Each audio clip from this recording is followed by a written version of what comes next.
Hi ෂාෆම් gossip නම් gossip කලාලෝකයේ අලුත්ම තොරතුරු අදත් ඔයාලට මේ වීඩියෝ එකෙන් දැනගන්න පුළුවන්කම තියෙනවා. ඉතින් වීඩියෝ එක ඉවර වෙනකම් බලන්න අමතක කරන්න එපා.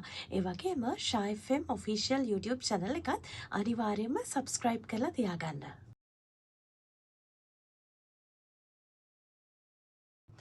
ඉසුරු ලොකු හෙට්ටිආරච්චි කියලා කියන්නේ පුංචි තිරේ වගේම රිදී තිරේ දක්ෂ රංගන ශිල්පියෙක්. ඉතින් දැන් මේ වෙනකොට ඉසුරු ලොකු හෙට්ටිආරච්චි වගේම දේශානි නෙහාරා මේ දෙන්නා හැමෝගෙම ආදරය අවධානය දිනාගත්ත කපල් එකක් වෙලා.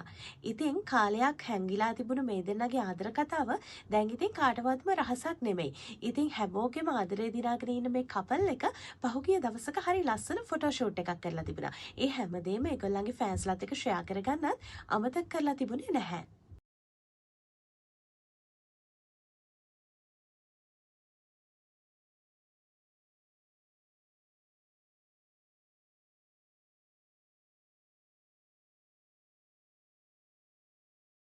ටීනා ශනෙල් කියලා කියන්නේ අපේ රටේ ඉන්න දක්ෂ සරාගී මෝස්තර නිරූපණ ශිල්පිනියක් වගේම දක්ෂ රංගන ශිල්පිනියක්. ඉතින් කාලෙන් කාලෙට එක එක විලාසිතා ටීනා ශනෙල් මවනවා. ඉතින් එයාව ෆලෝ කරන්නත් ගෑනු ළමයි හරි කැමති. පහුගිය දවසක කහ කිරිල්ලියක් වගේ හැඩ වෙලා එයා හරි ලස්සන ෆොටෝ ෂූට් එකක් කරලා තිබුණා. ඒ හැමදේම එයාගේ ෆෑන්ස්ලාත් එක්කත් එයා ෂෙයා කරගන්න අමතක කරලා තිබුණේ නැහැ.